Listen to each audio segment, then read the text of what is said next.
आप जिस दुनिया को रियल समझते हैं वह शायद पूरी रियलिटी नहीं है। हो सकता है कि आप रियलिटी का सिर्फ एक हिस्सा देख रहे हों, जैसे किसी किताब का केवल एक पन्ना। फिजिक्स आज एक अनकंफर्टेबल सवाल पूछती है, अगर रियलिटी लेयर्स में एग्जिस्ट करती हो तो क्या हम सिर्फ सबसे आउटर लेयर पर जी रहे हैं? आज का ये वीडियो इमेजिनेशन नहीं है, ये साइंटिस्ट्स के थॉट एक्सपेरिमेंट्स, मैथमेटिकल एब्स्ट्रैक्शंस और मॉडर्न फिजिक्स की सीमाओं पर आधारित है। ये जर्नी जीरोथ डायमेंशन से शुरू होगी और धीरे धीरे वहां पहुंचेगी जहां साइंस खुद रुक जाती है। फिजिक्स और मैथमेटिक्स में जीरोथ डायमेंशन को डिफाइन किया जाता है एक पॉइंट के रूप में, एक ऐसा पॉइंट जिसका कोई साइज नहीं है, कोई लेंथ नहीं, कोई विड्थ नहीं, कोई हाइट नहीं और कोई टाइम नहीं। साइंटिस्ट के लिए जीरोथ डायमेंशन रियलिटी नहीं है, यह एक रेफरेंस सिस्टम है, जैसे मैप पर बना हुआ एक डॉट। इसलिए जीरोथ डायमेंशन में ना मूवमेंट संभव है, ना एक्सपीरियंस और ना ही कॉन्शियसनेस। जहाँ एक्सपीरियंस नहीं वहाँ कॉन्शियसनेस नहीं। अब आते हैं फर्स्ट डायमेंशन पर। यहाँ सिर्फ लेंथ एग्जिस्ट करती है। इमेजिन कीजिए एक ऐसी यूनिवर्स जो सिर्फ एक स्ट्रेट लाइन है। इस डायमेंशन में एंटिटी सिर्फ आगे जा सकती है या सिर्फ पीछे, ना लेफ्ट, ना राइट, ना ऊपर, ना नीचे। अगर आप थर्ड डायमेंशन से उस वर्ल्ड में जाएं तो वहाँ की एंटिटी आपको एक पॉइंट की तरह देखेगी और फिर आप गायब हो जाएंगे। ये इंटेलिजेंस की कमी नहीं है, ये डायमेंशनल लिमिटेशन है। सेकेंड डायमेंशन में लेंथ और विड्थ होती है, लेकिन डेप्थ जीरो होती है। यह एक फ्लैट रियलिटी है। यहाँ बिल्डिंग्स पॉलीगॉन्स हैं, लोग आउटलाइंस हैं और इनसाइड का कोई मतलब नहीं। अगर आप सोचें तो 2D बीइंग्स के लिए उनकी दुनिया बिल्कुल एक 2D गेम जैसी होगी। जैसे गेम्स में कैरेक्टर सिर्फ आगे पीछे, ऊपर नीचे मूव करते हैं, कोई अंदर नहीं जाता, कोई बाहर नहीं निकलता। वॉल्स सिर्फ लाइंस होती हैं, बिल्डिंग्स सिर्फ शेप्स। उनके लिए एंटर करना एग्जिस्ट ही नहीं करता। 2D बीइंग्स स्पेस को नहीं, सिर्फ बाउंड्रीज को एक्सपीरियंस करते हैं। साइंटिस्ट अक्सर एडविन एबट के फ्लैटलैंड थॉट एक्सपेरिमेंट का रेफरेंस देते हैं। अगर आप 3D से 2D वर्ल्ड में अपनी फिंगर डालें तो वहाँ सिर्फ सर्कल्स दिखाई देंगे, आते हुए और गायब होते हुए। 2D बीइंग्स 1D और 0D को पूरी तरह समझ सकते हैं, लेकिन थर्ड डायमेंशन उनके लिए इनविजिबल रहता है। हायर डायमेंशन लोअर डायमेंशन को ऑब्जर्व कर सकता है, लेकिन उल्टा संभव नहीं होता। अब हम उस डिमेंशन पर आते हैं जिसे आप अपनी एवरीडे लाइफ में रियलिटी कहते हैं। थर्ड डिमेंशन में लेंथ, विड्थ और हाइट तीनों मौजूद होती हैं। इस डायमेंशन में ऑब्जेक्ट्स के पास वॉल्यूम होता है, बॉडीज के पास डेप्थ होती है। आप किसी ऑब्जेक्ट के चारों ओर घूम सकते हैं, आप उसे छू सकते हैं, आप उसके भीतर और बाहर का अंतर समझ सकते हैं। लेकिन थर्ड डिमेंशन की सबसे बड़ी सीमा स्पेस नहीं है, टाइम है। आप पास्ट को देख नहीं सकते, आप फ्यूचर को छू नहीं सकते, आप केवल प्रेजेंट के एक बहुत पतले हिस्से में रहते हैं। फिजिक्स के अनुसार हम कंप्लीट एंटिटीज नहीं हैं, हम टाइम के साथ आगे बढ़ती हुई 3D स्ट्रक्चर्स हैं। अब हम उस डायमेंशन पर आते हैं जिसे हम एवरीडे लाइफ में महसूस तो करते हैं लेकिन कंट्रोल नहीं कर पाते, टाइम। फिजिक्स के अनुसार टाइम कोई अलग ऑब्जेक्ट नहीं है। आइंस्टाइन के स्पेस टाइम मॉडल में स्पेस और टाइम एक ही स्ट्रक्चर के दो पार्ट्स हैं। इसका मतलब ये है कि रियलिटी केवल स्पेस में फैली हुई नहीं है, बल्कि टाइम में भी फैली हुई है। यदि कोई बीइंग फोर्थ डायमेंशन में एग्जिस्ट करती हो तो उसके लिए टाइम फ्लो नहीं करता। उसके लिए आपका बर्थ, आपकी लाइफ और आपकी डेथ तीनों एक साथ एग्जिस्ट करते हैं। आप उसके लिए एक सिंगल मोमेंट नहीं, बल्कि एक पूरा टाइम स्ट्रक्चर होते हैं। जब कभी आपको ऐसा लगता है कि कोई इवेंट पहले भी हो चुका है या किसी मोमेंट में सब कुछ अचानक क्लियर हो जाता है, फिजिक्स की लैंग्वेज में इसे हायर डायमेंशनल इंफॉर्मेशन एक्सेस कहा जा सकता है। साइंस ये क्लेम नहीं करती कि फोर्थ डायमेंशन की बीइंग्स एग्जिस्ट करती हैं, लेकिन ये ज़रूर कहती है कि टाइम को इग्नोर करके रियलिटी को समझना पॉसिबल नहीं है। टाइम हमारी सबसे बड़ी लिमिटेशन भी है और शायद सबसे बड़ा क्लू भी। Fifth dimension, possible timelines. अब हम उस पॉइंट पर पहुंचते हैं जहां फिजिक्स खुद अनकंफर्टेबल हो जाती है। क्वांटम मैकेनिक्स के अनुसार रियलिटी हमेशा एक सिंगल पाथ फॉलो नहीं करती। मैनी वर्ड्स इंटरप्रिटेशन ये प्रपोज करता है कि हर क्वांटम इवेंट रियलिटी को मल्टीपल ब्रांचेस में डिवाइड कर देता है। इसका मतलब ये है कि एक ही नहीं बल्कि बहुत सारी पॉसिबल टाइमलाइंस एक साथ एग्जिस्ट करती हैं। यदि कोई बीइंग फिफ्थ डायमेंशन में एग्जिस्ट करती हो तो वह फ्यूचर प्रिडिक्ट नहीं करती, वो फ्यूचर सिलेक्ट करती है। उसके लिए आपके सभी पॉसिबल वर्जन्स जो अलग अलग डिसीजंस लेते हैं एक साथ रियल होते हैं। जब कभी आपको ऐसा लगता है कि लाइफ अचानक डायरेक्शन बदल लेती है या कोई डिसीजन आपकी पूरी रियलिटी बदल देता है। साइंस इसे प्रोबेबिलिटी कहती है, फिलॉसफी इसे पॉसिबिलिटी स्पेस कहती है। ये प्रूफ नहीं है, ये वो बाउंड्री है जहां साइंस अभी एक्सपेरिमेंट नहीं कर पाई है। क्वांटम मैकेनिक्स माइक्रोस्कोपिक वर्ल्ड को एक्सप्लेन करती है, जनरल रिलेटिविटी ग्रेविटी और स्पेस टाइम को एक्सप्लेन करती है। लेकिन जब साइंटिस्ट ने दोनों को एक साथ लिखने की कोशिश की, इक्वेशंस एक्सप्लोड हो गईं, infinities everywhere, reality mathematically impossible लगने लगी। ट्रेडिशनल फिजिक्स पार्टिकल्स को पॉइंट मानती थी, जीरो साइज, नो स्ट्रक्चर, लेकिन पॉइंट पार्टिकल्स के साथ ग्रेविटी इनफाइनाइट हो जाती है, फिजिक्स ब्रेक हो जाती है। स्ट्रिंग थ्योरी ने एक सिंपल लेकिन डेंजरस अजम्पशन लिया, पार्टिकल्स पॉइंट नहीं है, पार्टिकल्स टाइनी वाइब्रेटिंग स्ट्रिंग्स हैं, इतनी छोटी कि उन्हें डायरेक्टली डिटेक्ट करना इम्पॉसिबल है। जैसे गिटार की स्ट्रिंग अलग अलग फ्रीक्वेंसी पर वाइब्रेट करती है, वैसे ही फंडामेंटल स्ट्रिंग्स अलग अलग वाइब्रेशन मोड्स में वाइब्रेट करती हैं। हर वाइब्रेशन मोड एक अलग पार्टिकल बन जाता है। इलेक्ट्रॉन वाइब्रेशन अलग है, क्वार्क वाइब्रेशन अलग है, फोटॉन वाइब्रेशन अलग है। Particles are not objects, they are behaviours. यहीं पर प्रॉब्लम शुरू होती है। ये इक्वेशंस 3 डायमेंशंस में स्टेबल ही नहीं होती। स्ट्रिंग्स को वाइब्रेट करने के लिए एक्स्ट्रा डायरेक्शंस चाहिए होती हैं। मैथमेटिक्स सिर्फ तब वर्क करती है जब स्पेस टाइम के टोटल डायमेंशंस 10 होते हैं, कुछ वर्जन्स में 11। ये एक्स्ट्रा डायमेंशंस कहीं दूर नहीं है, ये हर पॉइंट पर फोल्डेड है, बहुत टाइटली कर्ल्ड, प्लैंक स्केल पर। जैसे एक रोप दूर से लाइन दिखती है, लेकिन पास जाकर उसका सर्कुलर स्ट्रक्चर दिखता है। एक्स्ट्रा डायमेंशंस को डिटेक्ट करने के लिए एनर्जी चाहिए जो ह्यूमन टेक्नोलॉजी से बहुत आगे है। इसलिए स्ट्रिंग थ्योरी एक्सपेरिमेंटली अनप्रूवन है, लेकिन मैथमेटिकली इनकंसिस्टेंट भी नहीं है। अब यहाँ एक सटल शिफ्ट होता है। अब तक हम रियलिटी की स्ट्रक्चर की बात कर रहे थे, पार्टिकल्स, डायमेंशंस, लॉज। लेकिन एक सवाल अब अनअवॉइडेबल हो जाता है।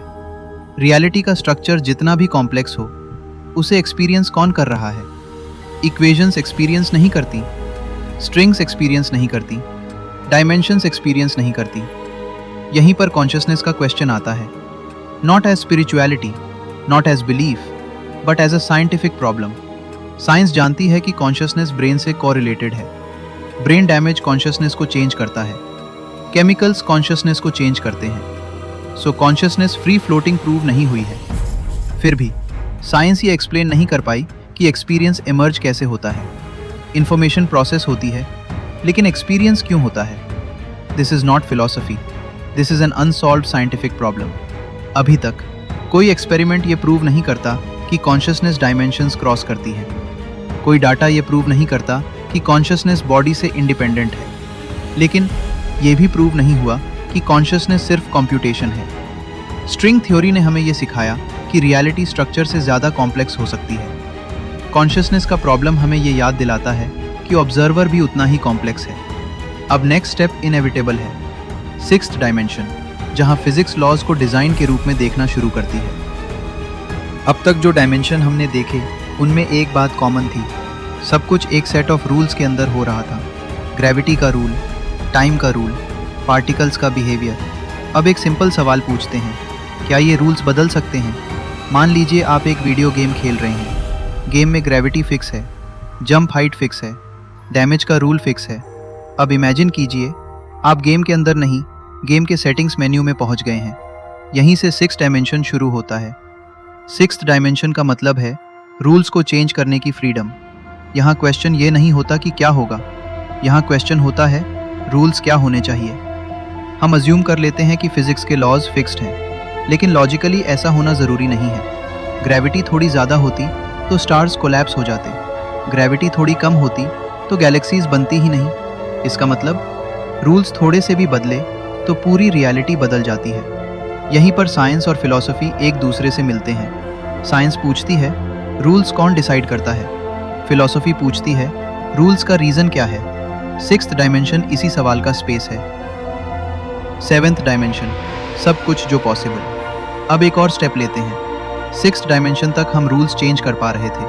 अब सिंपल सवाल है, अगर हर तरह के रूल्स पॉसिबल हैं तो वे सब कहाँ एग्जिस्ट करते हैं? इसी जगह को 7th डायमेंशन कहा जाता है। 7th डायमेंशन कोई जगह नहीं है, ये कोई यूनिवर्स भी नहीं है, यह एक पॉसिबिलिटी स्पेस है जहां हर पॉसिबल यूनिवर्स, हर पॉसिबल रूल, हर possible reality as a possibility exist करती है। An easy way to understand this, chess को इमेजिन कीजिए। सब पॉसिबल चेस गेम्स जो कभी खेले जा सकते हैं वे सब एक जगह एग्जिस्ट करते हैं, चाहे कोई उन्हें खेले या न खेले।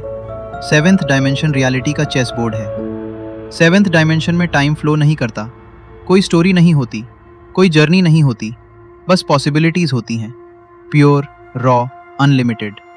यहाँ एक बहुत गहरा थॉट आता है। हम अक्सर पूछते हैं why this universe, why these laws. Seventh dimension एक जवाब देता है, इसलिए क्योंकि ये पॉसिबल था। नो प्रेफरेंस, नो जजमेंट, सिर्फ पॉसिबिलिटी।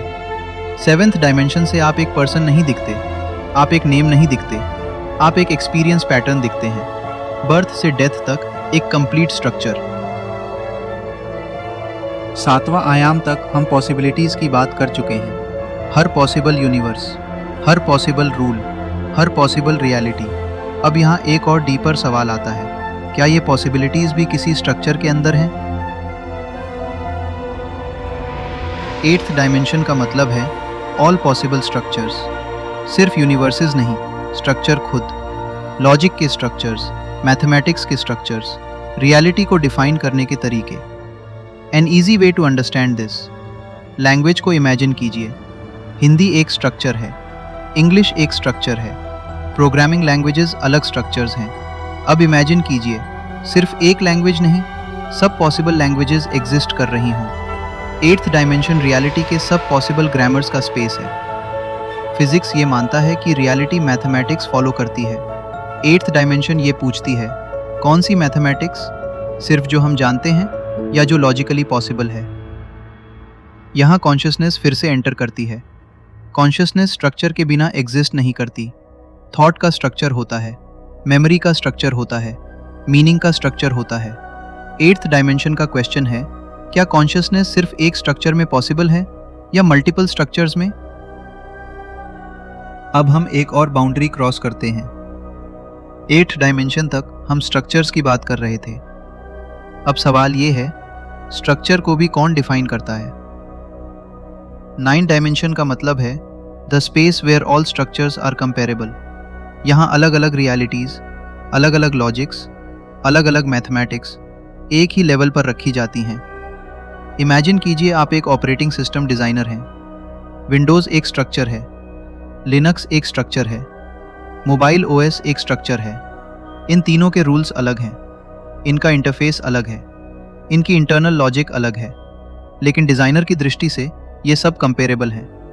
नाइन्थ डायमेंशन उसी डिज़ाइनर लेवल की तरह है, जहाँ रियलिटी के सारे स्ट्रक्चर्स एक साथ देखे जा सकते हैं।